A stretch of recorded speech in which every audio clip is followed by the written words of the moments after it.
Ya veo que el pastor Walter me había comunicado que no iba a estar en esta mañana, pero el que tiene que estar sí está, que ese es nuestro Dios, y eso es lo importante, ¿no?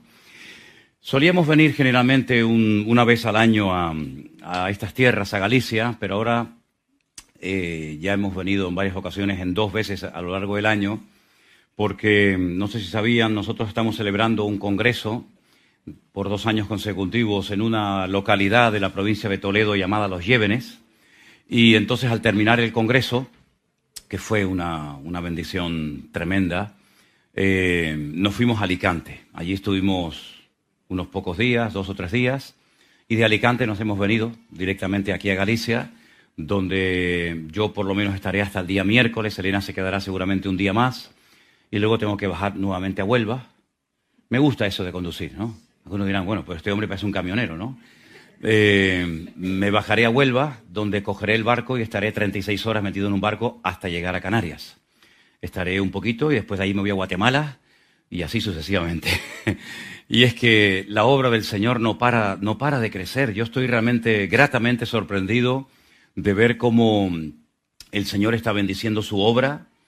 Aquí no hay tiempo para aburrirse. Yo siempre digo que para aburrirse, para desanimarse, incluso hasta para pecar, hay que tener tiempo libre. Entonces lo mejor es estar siempre ocupado, siempre activo en las cosas del Señor, y así no te vas a desanimar porque no tienes tiempo para hacerlo, no tienes tiempo para pecar porque tampoco tienes tiempo para pecar, sino que lo mejor es estar activo en las cosas del Señor, y esa es la mejor manera de poder, creo yo, vivir una vida cristiana comprometida y consagrada a nuestro Dios. Claro, seguimos viendo y notando una necesidad urgente, una falta tremenda de obreros con espíritu de siervo, gente preparada y capacitada que quiera servir al Señor, ¿verdad? Y vemos que en todas partes se nos están abriendo puertas. Nos ruega, créanme sinceramente, nos ruega la gente, por favor, venir aquí, abrir una iglesia. Tenemos la gente, tenemos los medios, tenemos los recursos, pero, como dijo el Señor hace 2000 años, la mies es mucha, mas los obreros son pocos. Estuvimos un mes en Israel a primero de año, luego llegamos a casa, estuve, creo que fueron 3 días y medio, y de ahí me fui otro mes a los Estados Unidos a recorrer diferentes lugares, y concretamente, ¿no? Podía hablar de muchos lugares, pero concretamente, por ejemplo, en Florida, en la ciudad de Miami y en Orlando, tenemos cientos de hermanos que nos ruegan encarecidamente, por favor, abrir una iglesia. Tenemos los recursos, tenemos los locales, tenemos la gente, pero repito, por falta de obreros. A lo mejor aquí el Señor en esta mañana toca el corazón de alguien y me dice, oye, pues mándame a mí para Florida, o mándame a mí para un estado de esos. Bueno, si es así, pues te hablas primeramente con tu pastor y después te hablas conmigo y te mandamos para allá. Aunque no hables inglés, porque una de las cosas que me ha llamado la atención, 2 cosas me llamaron la atención de este último viaje que hice a Estados Unidos. Primero decía, ¿dónde están los americanos? No se ven americanos por ningún lado. Todos son latinos, guatemaltecos, mexicanos, peruanos, chilenos, argentinos. Digo, pero ¿dónde están esos grandototes con el cuello colorado y los ojos azules y el pelo rubio? No los veía por ningún lado. Te tienes que meter en la América profunda, ¿no? Eso por una parte. Y por otra parte, oye, te puedes mover de costa a costa, de norte a sur, y hablas en español. Todo el mundo te entiende. Yo digo, qué bien hablo inglés tú.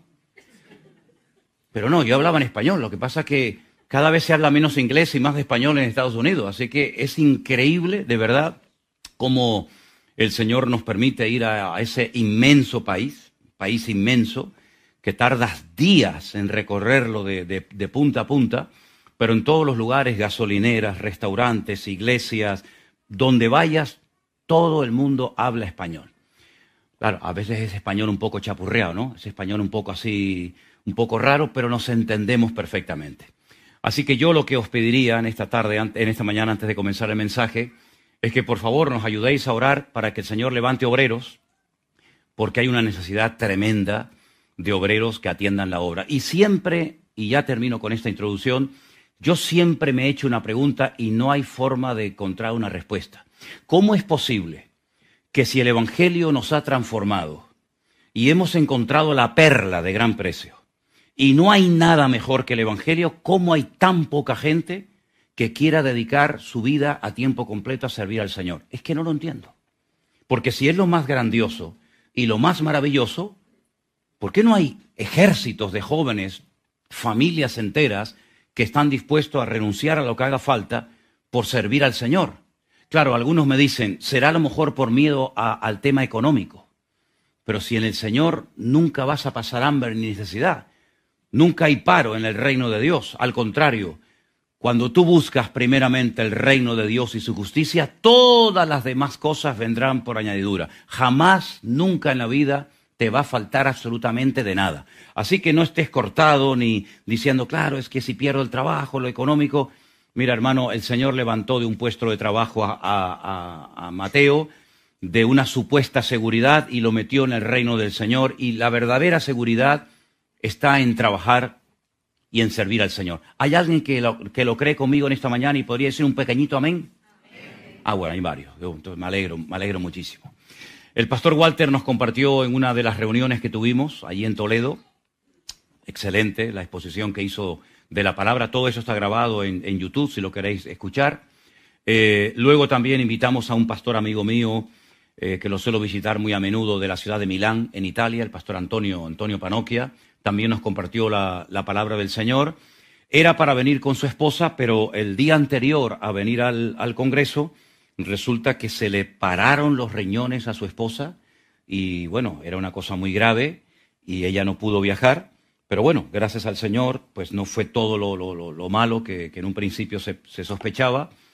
Pero la verdad es que fue un tiempo hermoso. El Señor nos dio un clima extraordinario y estábamos allí en un monte rodeado de millones de olivos con esos molinos de viento que dice que en esa zona se inspiró Miguel de Cervantes para escribir su famosa obra magna del El Quijote de la Mancha, que come huevo y no se mancha.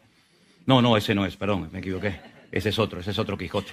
Y ahí estuvimos unos días y la verdad es que llegamos con una ilusión, pero cuando nos dimos cuenta, se nos fue el tiempo. Y es que cuando uno está a gusto, ¿verdad, hermanos? Cuando uno está a gusto, el tiempo vuela, pero cuando uno no está cómodo, las horas parecen días, los días parecen meses, los meses parecen años. Pero estamos contentos de ver todo lo que el Señor está haciendo y todavía lo que queda por ver, porque hay mucho camino por recorrer. Vamos a orar en esta mañana, si no os importa inclinar vuestro rostro un momentito, y vamos a pedir que en esta mañana el Señor nos hable y nos ministre como ya nos tiene acostumbrados a través de su hermosa y preciosa palabra. Aleluya. Señor, yo te doy muchas gracias en esta mañana por esta preciosa oportunidad que me brindas de poder estar con mis hermanos aquí en la iglesia de Revive, y oramos también por todos los que estarán viendo, Dios mediante, más tarde o en directo este culto. Que tu palabra toque, Señor, que tu palabra nos ayude a crecer, a madurar, a prepararnos, a capacitarnos mejor para tu servicio, Señor. Gracias, Señor, porque sabemos que tú en esta mañana hablarás a nuestros corazones a través de tu hermosa palabra. Pedimos todo con acción de gracias en el nombre de Jesús. Amén. Os quiero llevar al primer libro de la Biblia, concretamente al capítulo 22. El título del mensaje, la bendición de ser probados por Dios. Algunos dirán, ¿es una bendición ser probados? Ya vas a ver que sí. Capítulo 22 de Génesis, verso 1, el texto nos dice así. Aconteció después de estas cosas que probó Dios a Abraham y le dijo, Abraham, y él respondió, heme aquí. Y le dijo, toma ahora tu hijo, tu único, Isaac, a quien amas, y vete a la tierra de Moriah, y ofrécelo allí en holocausto sobre uno de los montes que yo te diré. Abraham se levantó muy de mañana, enalbardó su asno, tomó consigo 2 siervos suyos, a Isaac su hijo, cortó la leña para el holocausto y se levantó y se fue al lugar que Dios le dijo. Al tercer día, alzó Abraham sus ojos y vio el lugar de lejos.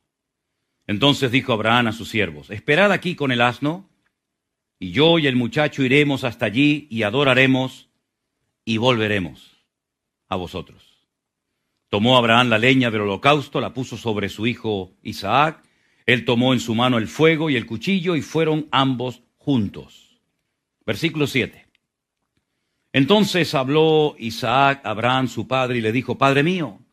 Y él respondió, heme aquí, hijo mío. Y él le dijo, he aquí el fuego, la leña, mas ¿dónde está el cordero para el holocausto? Y le respondió Abraham, Dios se proveerá de cordero para el holocausto, hijo mío. E iban juntos. Cuando llegaron al lugar que Dios le había dicho, edificó allí Abraham un altar y compuso la leña y ató a Isaac su hijo y lo puso sobre el altar, sobre la leña. Y extendió Abraham su mano y tomó el cuchillo para degollar a su hijo. Mas el ángel del Señor le dio voces desde el cielo y le dijo, Abraham, Abraham. Y él respondió, heme aquí. No extiendas tu mano sobre el muchacho ni le hagas nada, porque ya conozco que temes a Dios, por cuanto no rehusaste tu hijo, tu único.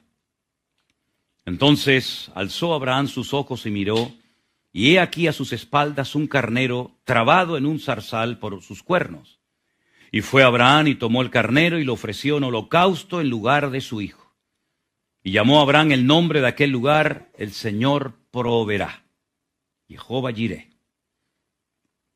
Por cuanto se dice hoy, en el monte de Dios será provisto. Y llamó el ángel del Señor a Abraham por segunda vez desde el cielo y le dijo, por mí mismo he jurado, dice el Señor, que por cuanto has hecho esto y no me has rehusado a tu hijo, tu único hijo, de cierto te bendeciré y multiplicaré tu descendencia como las estrellas del cielo y como la arena que está a la orilla del mar, y tu descendencia poseerá las puertas de tus enemigos. Verso 18. En tu simiente serán benditas todas las naciones de la tierra, por cuanto obedeciste a mi voz. Y volvió Abraham a sus siervos, y se levantaron y se fueron juntos a Beersheba, y habitó Abraham en Beersheba. Qué tremenda historia, no me digan, ¿Cuántas veces hemos escuchado, cuántas veces hemos leído este texto? Y la verdad es que siempre nos conmueve el alma. Porque efectivamente en la Biblia aparecen muchos tipos de pruebas, ¿verdad? Pruebas físicas, pruebas espirituales, pruebas económicas, pruebas laborales, pero sin lugar a duda, y lo digo por experiencia, las pruebas más duras y más difíciles de encajar serán las pruebas de tipo familiar. Nos pueden tocar el bolsillo, nos pueden tocar la salud, nos pueden tocar el patrimonio y bueno, pero cuando uno de nuestros hijos es tocado, cuando el Señor nos prueba a través de uno de nuestros seres más queridos, las cosas son completamente diferentes. Si alguien piensa que puedes eludir las pruebas, no te hagas a esa ilusión, porque son inevitables. Da igual si eres bautista, pentecostal, asambleas de hermanos, si llevas poco tiempo o mucho tiempo en los caminos del Señor. Da igual si sabes mucho o poco de la Biblia. Donde te encuentres, las pruebas te van a conseguir. Pero repito, las pruebas son una buena señal, son una bendición, porque es la demostración de que Dios está operando y trabajando en tu vida. A veces hay pruebas que el Señor las manda a nuestra vida para tratar con nuestro carácter. Hay aspectos de nuestro carácter que tienen que ser sacudidos, tienen que ser probados, antes de poder seguir siendo usados en la obra del Señor. A veces hay pruebas que vienen a enseñarnos lecciones espirituales, como por ejemplo, para mí una de las más importantes, es aprender a depender única y exclusivamente de Dios. Y no de la iglesia, no de los hermanos, no de los hombres, sino solamente de nuestro Dios. A veces hay pruebas que más o menos uno sospecha que van a venirnos y nos van a encontrar. O a veces hay pruebas que te caen así de sopetón de la noche a la mañana. Pero si comenzamos a leer la Biblia y a estudiarla en detenimiento desde el principio hasta el final, vamos a encontrar que prácticamente no hubo ni un hombre que no fuera probado por el Señor. Ahora hemos leído la situación, la prueba de Abraham, pero también su hijo Isaac, cuando fue mayor, también fue probado. Y Jacob ni te cuento. Y José, madre mía, estaríamos hablando días, semanas y meses de las pruebas tremendas por las cuales el Señor permitió que José pasara. Y si vemos incluso a la totalidad del pueblo de Israel, ¿no fue probado el pueblo de Israel de muchas formas y maneras? Y es que las pruebas son variadas. Ya Santiago dice, tened por sumo gozo cuando os halléis en diversas pruebas. en diferentes pruebas, sabiendo que la prueba de vuestra fe produce paciencia. Cuando él habla de diversas pruebas, está haciendo referencia a las distintas capas de los corderos, a las distintas capas, ¿verdad? Los colores de los animales que se ofrecían como holocausto en el templo de Jerusalén. Así que hay pruebas que más o menos sospechamos que nos van a encontrar en el camino, pero hay pruebas así que vienen de sopetón. Y humanamente hablando, podríamos decir que para ninguna de ellas estamos preparados. Pero las pruebas son, como dije en una ocasión, y quiero volver a reiterarlo, proporcionales a nuestro nivel de fe y de madurez. Dios jamás se va a equivocar mandándote a ti una prueba que era para otro. Las pruebas que el Señor nos manda a nuestra vida no son señales de una injusticia por parte de nuestro Dios, ni muchísimo menos, porque Dios no nos va a tratar jamás injustamente. Las pruebas han sido preparadas y diseñadas específicamente para cada uno de nosotros. Y no hay ni un solo varón de Dios en la palabra de Dios que quisiera ser usado o llegar a un cierto nivel de madurez y de comunión con el Señor que no fuera previamente probado. Las pruebas son también para nosotros una tremenda oportunidad para probarnos a nosotros mismos hasta qué punto nosotros estamos dispuestos a obedecer a Dios. Y las pruebas son también una oportunidad maravillosa para demostrarle a Dios cuánto le amamos.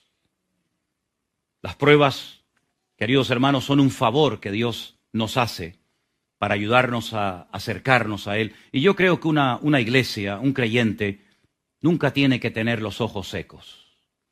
Yo creo que la humedad en nuestros ojos, la sensibilidad de nuestra alma, ¿verdad?, siempre tiene que estar a flor de piel.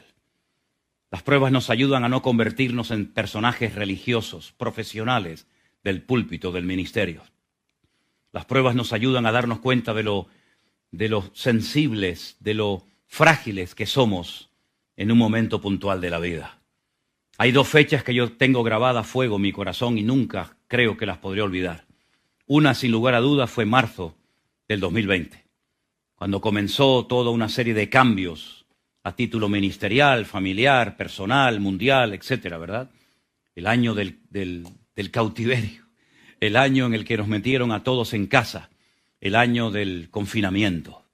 Esas fechas para mí fueron inolvidables, porque ahí Dios comenzó a hacer cosas que hasta el día de hoy nos dejan con la boca abierta.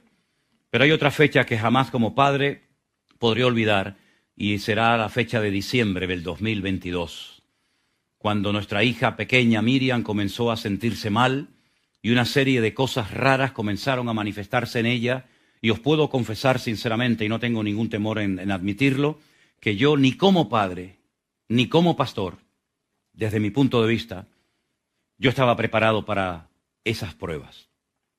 Cuando las cosas comenzaron a ir mal y mal y mal y no veíamos salida. Y lo peor de todo es la impotencia que uno siente, decir, pero Señor, ¿qué puedo hacer? Y la realidad es que no puedes ni debes de hacer nada. Cuando en el primer informe médico que nos dieron apareció la famosa palabra metástasis. Se te viene el mundo abajo y decir, Dios mío, todo iba tan bien, todo marchaba sobre ruedas, puertas abiertas por aquí, viajes por allá, gente que se convierte, etcétera. Y de repente me cae a mí esto de la noche a la mañana. Os puedo confesar y reitero que no estaba preparado para todo esto.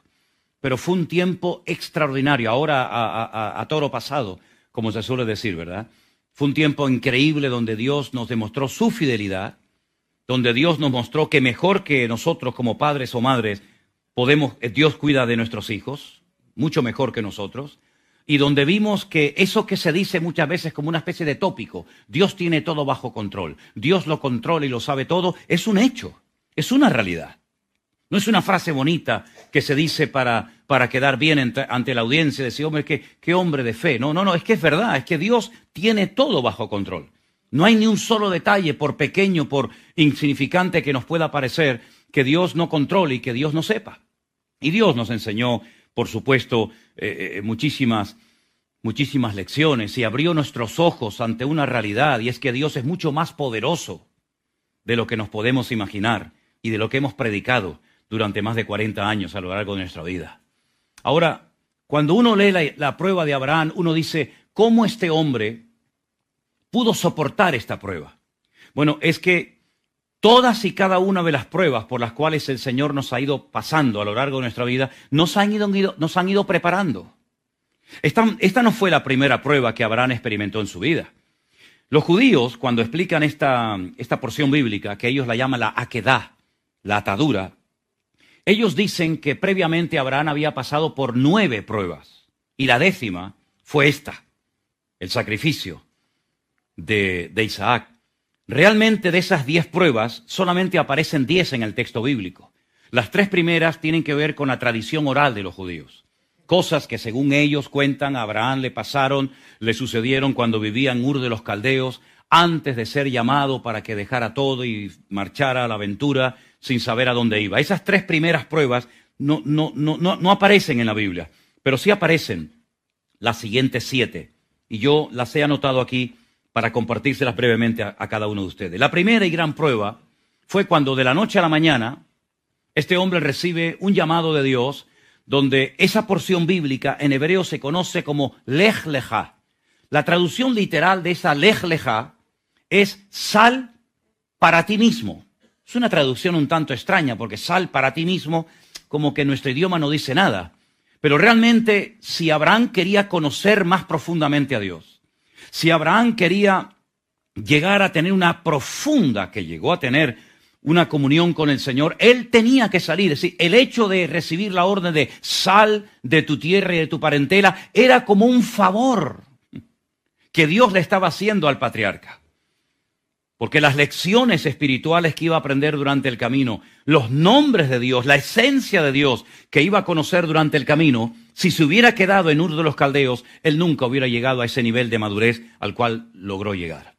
Así que esa fue la primera gran prueba. Desconéctate de la familia. Desconéctate de lo que controlas, de lo que conoces, de lo que sabes. En otras palabras, atrévete a dejarlo todo por mí. No, si esto no es una prueba, entonces ¿qué es esto? Imagínense que mañana el Señor nos dice a nosotros, déjenlo todo. Dejen su casa, su trabajo, su familia, renuncia a la posible herencia que a lo mejor vas a recibir por parte de tu padre cuando éste muera. Renuncia a todo y sal sin saber a dónde iba. No sabía ni siquiera a dónde iba. Nosotros en esta mañana, cuando nos hemos arreglado y vestido, sabíamos a dónde veníamos. Pero si alguien paraba por el camino a Abraham y le preguntaba, ¿dónde vas? Dice, no lo sé. ¿Cómo que no sabes? Y has dejado tu casa, tu padre, tus hermanos, tus amigos, todo para salir a la deriva, como un loco, no sé ni a dónde voy. Pues esa fue la primera gran prueba. Pero esa fue la primera de las pruebas grandes que este hombre tuvo que experimentar. Luego la siguiente fue cuando por fin logra llegar a la famosa tierra prometida, la tierra de Canaán, que resulta que ya estoy en el lugar que Dios tenía para mi vida, ya estoy en el terreno que Dios me ha prometido dar, pero ahora resulta que no hay comida, no hay agua, una sed, una hambruna tremenda. Dice, bueno, a esto me ha traído Dios. Cuando yo vengo de la creciente fértil, cuando yo vengo de una zona con unos recursos naturales tremendos y ahora Dios me trae aquí a morirme de hambre, a morirme de sed. ¿Y para qué quiero tantos camellos y tantas cabras y tantas ovejas si en cuestión de semana se me van a morir todos? Segunda gran prueba. Dios me trae un terreno donde no hay recursos y tiene que descender a Egipto. Y como parece ser que en Egipto siempre hay recursos, en Egipto siempre hay agua. En Egipto siempre hay de todo. Bueno, pues allí descendió a Egipto. Pero allí le vino la tercera prueba. Y es que por miedo a que lo mataran, porque según él su mujer era hermosa, a pesar de la edad ya avanzada que tenía, le dice, oye, di que eres mi hermana. Y así yo me cubro las espaldas. La mujer en obediencia dice, no, es que es mi hermano. Entonces cogen y le secuestran a la mujer y se le lleva a otro. Si eso no es una prueba, digo yo, ¿no? Que se lleven a tu mujer, hasta que al final se descubre y se da cuenta de que no era su hermana, sino era su mujer. La cuarta prueba le viene cuando resulta que su sobrino Lot, que por cierto también había salido de Ur de los Caldeos, resulta que se entera que lo han secuestrado. Se lo han llevado unos reyes tremendamente poderosos y él tiene que armar a sus siervos y enfrentarse nada más y nada menos que a 4 reyes tremendamente poderosos. Los logra vencer, los logra derrotar, saca a su sobrino Lot y todas sus pertenencias, y fue una prueba tremenda para su vida, donde él y toda su familia se jugó la vida por salvar a su sobrino Lot. La quinta prueba, a ver si te gusta esta más que las otras. El Señor le dice, tienes que circuncidarte. Pero ¿quién me va a circuncidar? No, tú te vas a circuncidar. ¿Yo? Sí. Bueno, si alguien quiere probar esta tarde, va a casa y a ver cómo te sale la operación. ¿Qué te parece? Circuncidarse a sí mismo y luego circuncidar a los de su casa. Caramba, si esto no es una prueba, pues ya me diréis lo que es. Pero hay más todavía. Dile a Agar y a tu hijo Ismael que se tienen que marchar de casa. No puede mantenerse más este ambiente. La paz en el hogar no se negocia. No vamos a hipotecar la paz en el hogar para tener a todos en la casa. Dile que se marche. Y entonces Abraham, con un dolor tremendo en su corazón, tiene que despedir a Ismael, pero Dios le dice, tú tranquilo, que yo lo voy a cuidar y el futuro de Ismael está en mis manos. Es decir, todas y cada una de estas pruebas, sin lugar a dudas, lo fueron preparando para la prueba final. Y la prueba final era recorrer durante 3 días desde la ciudad de Beersheba, abajo en el sur de Israel, hasta el monte Moriah, pleno centro de Jerusalén, y poner sobre un altar a su hijo. Pero, ojo, no sobre un altar única y exclusivamente de piedras, sino dice que lo puso sobre la leña. Porque hay un detalle que a veces no se menciona, y es que en el versículo 8, cuando Abraham le dice al hijo, ante la pregunta, ¿padre y el cordero? El padre le dice, Dios se proveerá de cordero para el holocausto. Esa palabra es olá. Y esa palabra es muy importante porque, por ejemplo, cuando una persona en cualquier parte del mundo, me refiero a judíos, quiere subir, quiere emigrar a Israel, se le llaman los olín. Es decir, los que suben, porque hacen aliyá. De ahí viene la palabra olá. Olá es subir. Pero ¿cómo sube un sacrificio a la presencia de Dios? Pone el que ofrece el sacrificio, el cordero, la cabra, el buey o lo que sea, encima de la leña y viene un ángel, lo toma y se lo lleva a la presencia de Dios para decir, mira, este cordero lo está ofreciendo este señor que está ahí abajo. No. El holocausto, la ofrenda de olá, sube a la presencia de Dios quemada. Con el humo, cuando se quema, ese humo llega a la presencia de Dios y dice que llega a ser olor fragante. Es decir, es que no solamente tienes que degollar a tu hijo Isaac, sino luego le tienes que prender fuego. ¿Cómo? Sí, es una ofrenda de olá. Es una ofrenda que después de matar al animal, en este caso al chaval, en este caso a tu hijo, tienes que quemarlo sobre el altar. Ahora, mi pregunta es, todos los que estamos aquí, no todos, pero muchos somos padres, muchos sois madres, ¿cómo te sentaría a ti esta orden de parte de Dios de decir, oye, coja a tu hijo, te lo llevas al monte de la Curota, por poner un ejemplo, lo sacrificas sobre un altar y luego cuando ya esté muerto el chico, coges y lo quemas? ¿Sabes que me llama la atención que en ninguna parte del texto bíblico se hace referencia a los sentimientos, a las emociones o al estado de ánimo de Abraham? En ninguna parte. No es que fuera una piedra, no es que no se sintiera mal, pero es que la Biblia no resalta en ningún momento, repito, el estado de ánimo del patriarca. Lo que destaca es la fe y la obediencia de este hombre a Dios. Porque uno se puede sentir mejor o peor, uno puede estar más animado o menos animado, pero aquí no se trata de eso, aquí no se trata de destacar qué mal me siento, cuánto he llorado anoche, qué mal lo estoy pasando. No, mira, hijo, eso está bien, eso te lo reservas para ti y ahí se queda en la privacidad de tu corazón. Aquí lo que el texto bíblico está tratando de demostrar, que esta fue una experiencia, un relato de una fe y de una obediencia de tal magnitud que no ha habido, yo creo, desde mi punto de vista, ningún relato bíblico donde se vea un hombre con semejante espíritu de sacrificio, de fe y de obediencia que el capítulo 22 del libro del Génesis. Este hombre conocía a Dios. Hay algo que no nos dice el relato bíblico de Génesis, pero el autor de la carta a los Hebreos nos dice algo, hermanos, impresionante acerca de este hombre. Vamos a leerlo. La carta a los Hebreos, mi opinión personal es que la escribió Pablo, pero eso es lo de menos. En la carta a los Hebreos, en el capítulo 11, capítulo de la fe, ¿vale?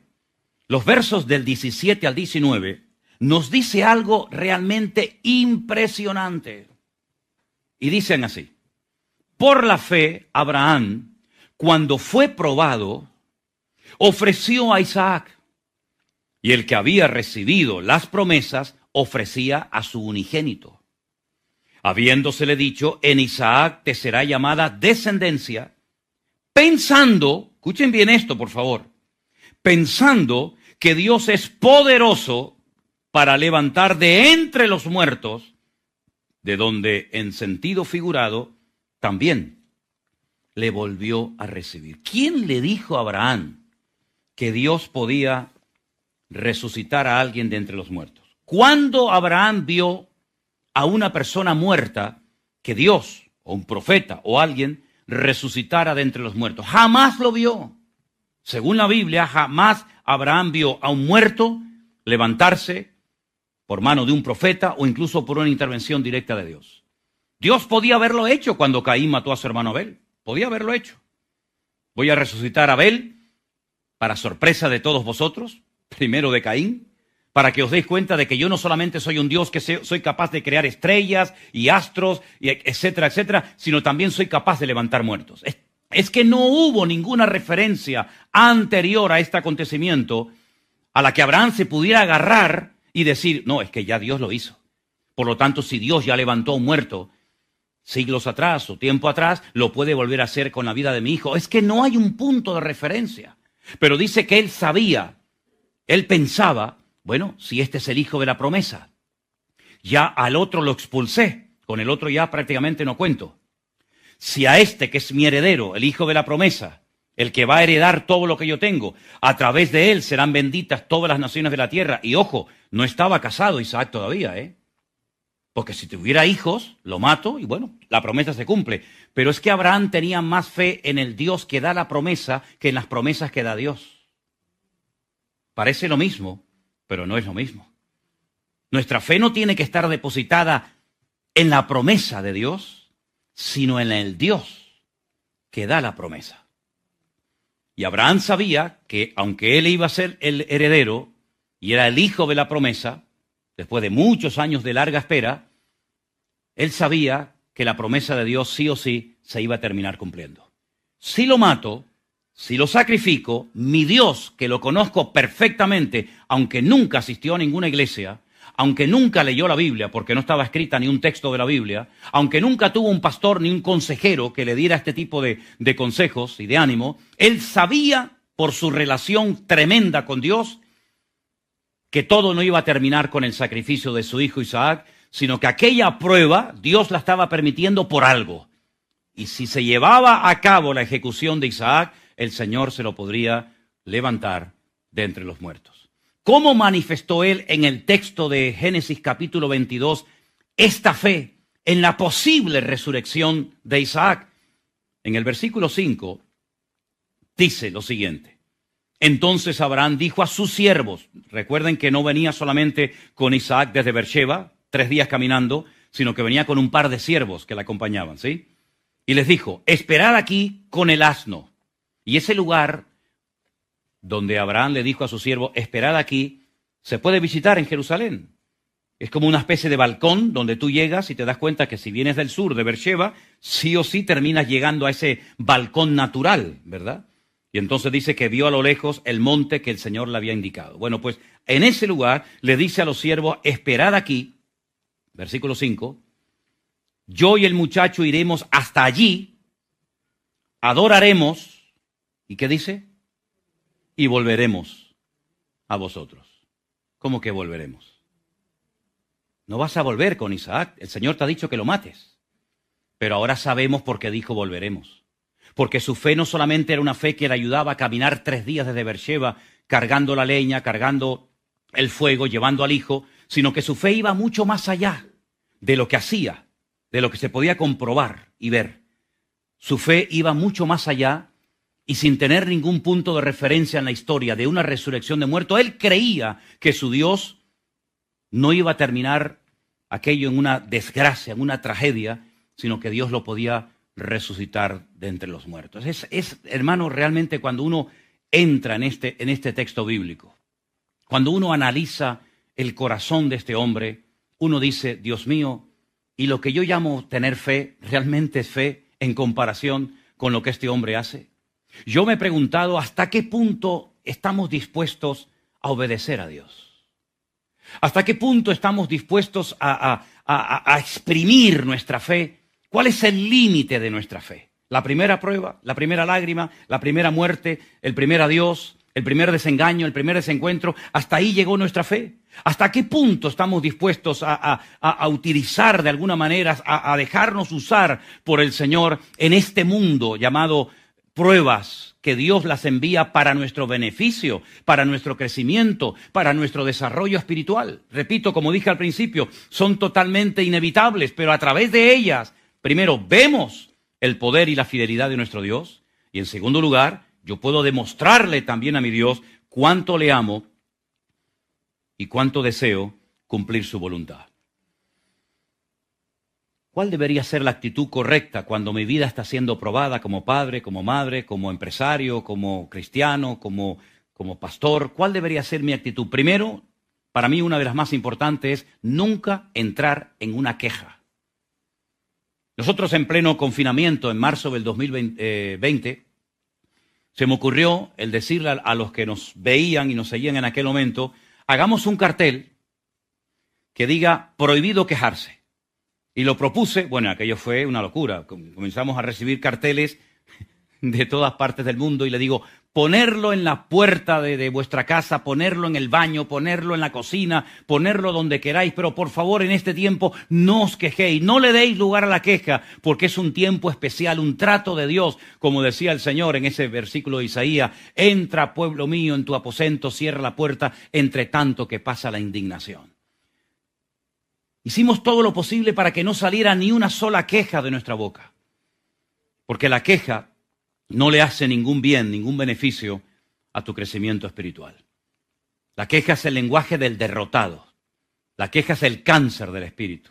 La queja es lo que utiliza el inconverso para echarle toda la culpa a Dios de lo que le está pasando sin entender el propósito, sin entender la razón por la cual el Señor está permitiendo en mi vida esa prueba. Santiago, por otra parte, dice que lo que tenemos que tener es sumo gozo cuando nos hallemos en diversas pruebas.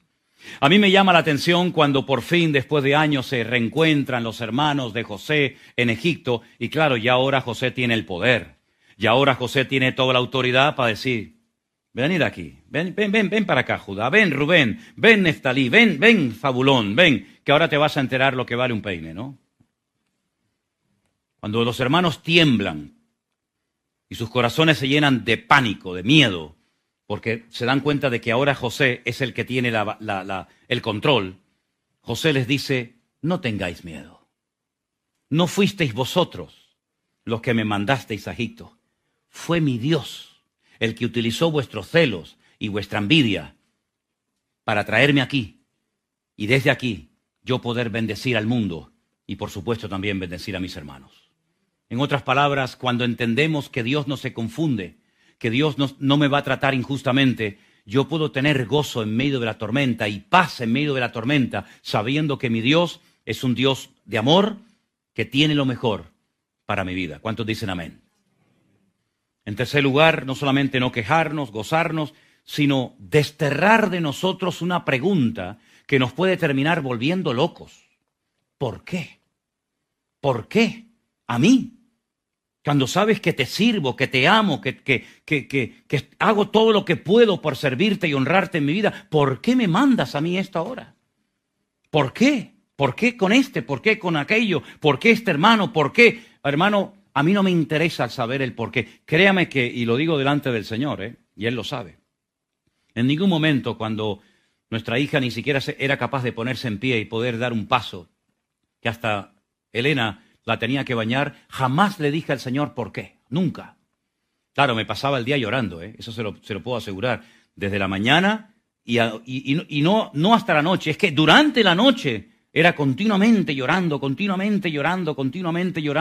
y recuerdo que muchas veces durante las madrugadas eternas, Elena me tocaba y me decía, tranquilo Manolo, descansa, tranquilo, descansa. Y yo no podía parar de llorar y de llorar, ¿no?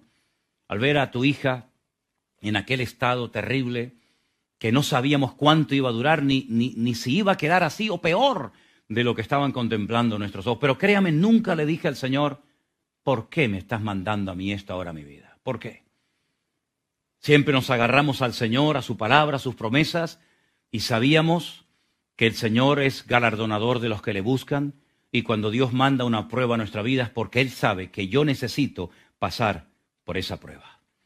Así es que nuestra situación tiene que ser la de decir, Señor, no entiendo nada, tampoco tengo por qué entenderlo todo, pero una cosa sé y lo tengo clarísimo. Tú tienes todo bajo control y esta prueba tú la has permitido en mi vida por el motivo que yo ahora no entiendo, que tal vez entenderé o no, pero me da exactamente igual porque yo sé que tú me amas y tienes lo mejor para mi vida. Ahora sí le pregunté al Señor y creo que sería bueno que los que estáis siendo probados o vais a ser probados, pues le preguntemos al Señor, ¿qué quieres enseñarme? ¿Qué quieres que aprenda?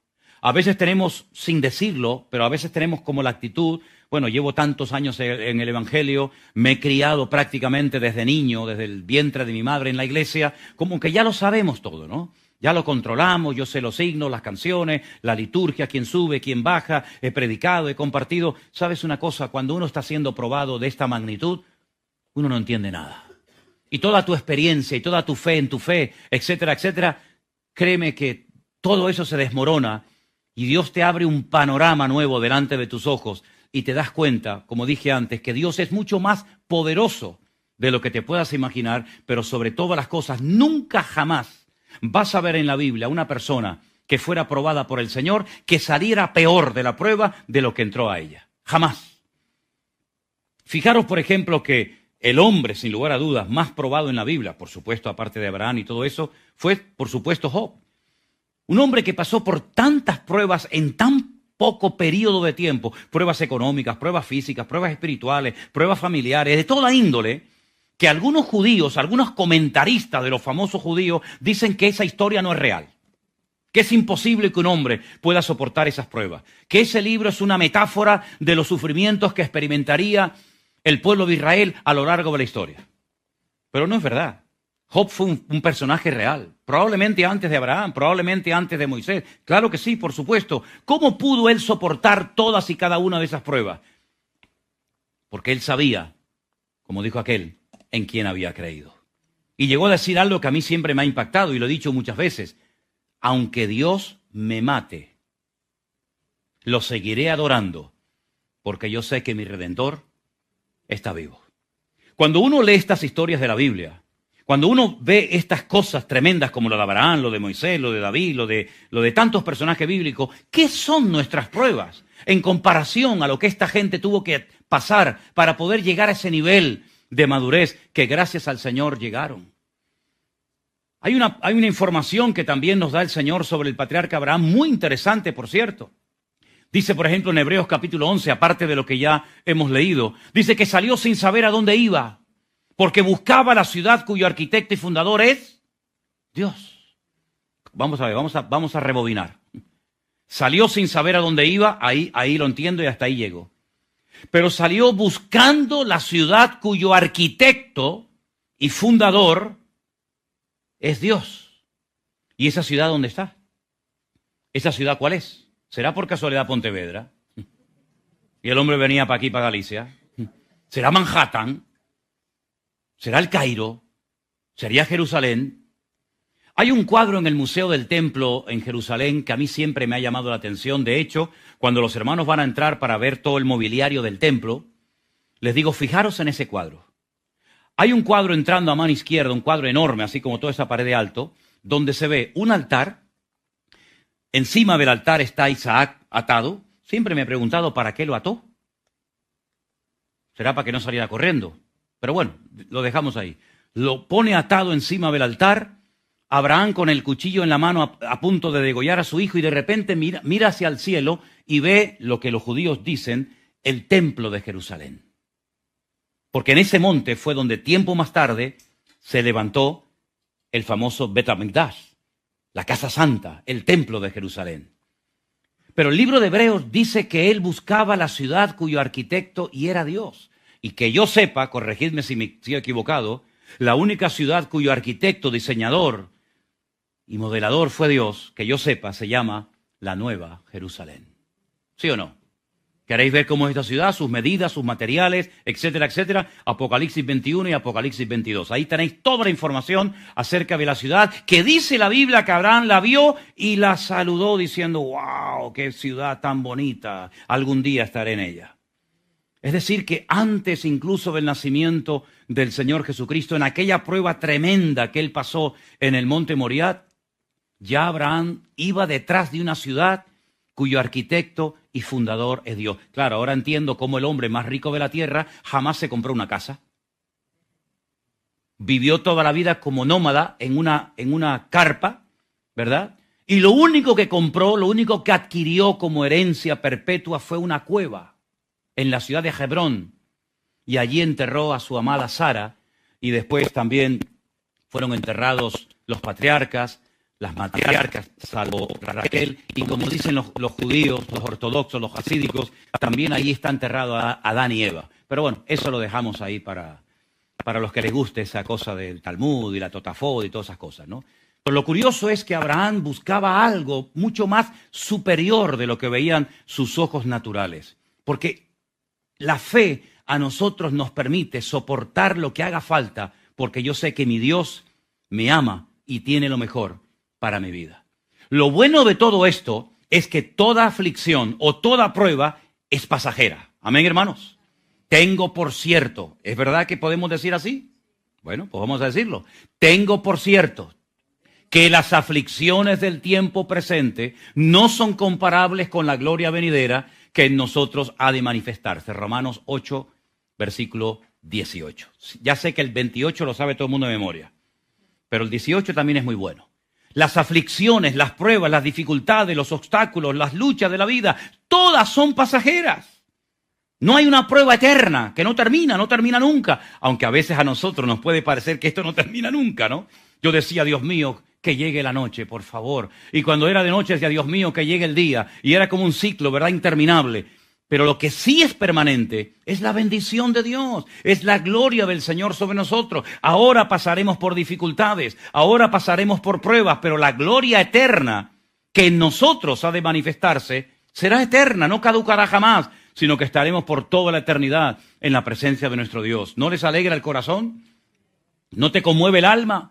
Saber que si tengo que pasar por una prueba, cualquiera que sea, el Señor siempre va a estar en medio de esa prueba conmigo y no me abandonará, sino que yo estaré con vosotros todos los días hasta el fin del mundo. Claro, ahora cuando uno entiende que la fe te mantiene firme, ahora uno entiende que una persona es capaz de cantar con sus espaldas destrozadas porque recién ha sido torturado, cantar en la cárcel a medianoche y los presos oír y no querer marcharse ninguno. Ahora yo voy a ir a Guatemala en el mes de junio.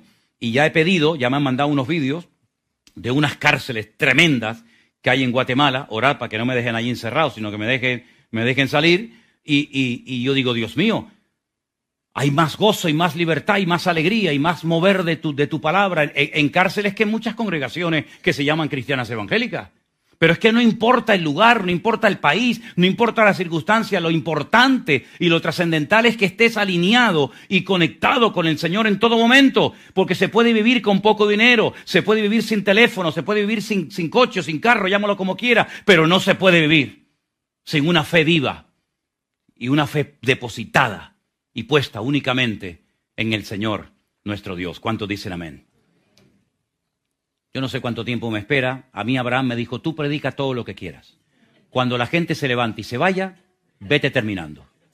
Entonces, como de momento veo que las puertas no se han abierto, déjeme que os diga una cosa que para mí también ha sido muy interesante y me ha bendecido mucho. En el versículo 1, cuando dice, aconteció después de estas cosas, y yo me preguntaba, ¿de qué cosas? Porque si lo probó después de estas cosas, tengo que dar marcha atrás y decir, bueno, ¿qué fue lo que pasó antes para que Dios dijera, ahora te voy a probar? Pero después de estas cosas, yo veo en el capítulo 21 que empieza hablándome del nacimiento de Isaac. Una bendición tremenda. A continuación me habla de la expulsión de Agar y de Ismael de la casa. Y a continuación aparece un pacto que Abraham hace entre un tal Abimelech, mi padre es rey, significa ese nombre, que era el líder o el rey de los filisteos. Y después de estas cosas, si ya estás alegre por el nacimiento de Isaac, al mismo tiempo estás triste por la pérdida de Ismael, has hecho un pacto con este señor de que no se van a agredir, se van a respetar y tal. Bueno, ya has hecho tu parte, ¿no? ¿Sí? Ahora ven para acá. Ahora ven para acá que ahora te voy a probar yo. Y esa palabra probar es un verbo en hebreo que es el verbo nisá. Claro, yo podría darle muchos textos donde aparece el mismo verbo, pero solamente os voy a poner una referencia. 1 Samuel 17:39 dice que cuando David decidió ir a pelear contra el gigante Goliat, ¿se acuerdan la historia, verdad? ¿Quién no sabe la historia de David y Goliat? Saúl dice, tráigame a ese muchacho, quiero conocerlo, quiero saber quién es. Dice que él llega a la tienda de campaña, a la carpa donde estaba el rey Saúl, y Saúl le dice, ¿tú vas a ir a pelear contra el gigante Goliat? Dice, sí, pero no puedes ir así, tienes que ir mejor preparado. Coge su armadura, que había sido hecha específicamente para Saúl, ¿verdad? Porque Saúl, todo lo que le hacían, se lo hacían diseñado para él, y se la pone a David, y David en obediencia dice, bueno, venga más, ponme esto. Cuando le ponen aquel trasto encima, dice que quería caminar y no podía. Dice, es que yo no he probado nunca. Ahí aparece Nisá otra vez. Yo no estoy ejercitado porque no lo he probado. Y entonces digo, fíjate, David no podía caminar con aquella armadura, primero porque no era la de él. Porque si la armadura no le sirve al dueño, menos me va a servir a mí. Pero dice que no pudo caminar porque no lo había probado. Es decir, que el ser probados nos capacita para la batalla. El ser probado nos capacita para crecer y madurar en el Señor. Y ese mismo verbo aparece otra vez allí en esta historia. Eso por una parte. Y por otra parte encontramos la primera referencia bíblica al concepto del amor. Primer texto bíblico que nos habla acerca del amor. En este caso, el amor de un padre hacia un hijo. Toma tu hijo, tu único, Isaac, mira los datos que le da. Toma a tu hijo, ¿pero cuál? ¿Ismael? No. A tu único, pero bueno, a Isaac, a quien amas. Y ahí aparece el concepto, Javá, el concepto amor, por primera vez en toda la historia bíblica. Ahora, lo que me llama la atención de todo esto, queridos hermanos, es que si el Señor le llega a mandar esta prueba, por ejemplo, a David, yo no sé si David se hubiera negado, hubiera salido corriendo de esta prueba. Porque la gran debilidad de David siempre fueron sus hijos.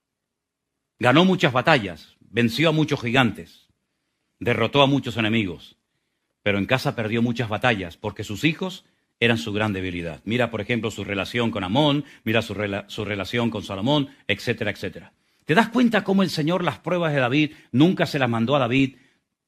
Las pruebas de David nunca se las mandó a Abraham, ni las de Abraham se las mandó a David. En otras palabras, el Señor que nos conoce desde el vientre de nuestra madre, sabe lo que tú y yo necesitamos, no solamente para mantenernos firmes, porque la vida cristiana no solamente es mantenernos y estar firmes, no, es estar firmes, avanzar y crecer, estar firmes, ¿sí? Y constantes en la obra del Señor siempre, sabiendo que vuestro trabajo en el Señor no resulta en vano. El mantenernos, sí, está muy bien, pero mantenernos y estar ocupados, mantenernos y crecer, mantenernos y avanzar. Pues para avanzar y para crecer, tenemos que ser probados.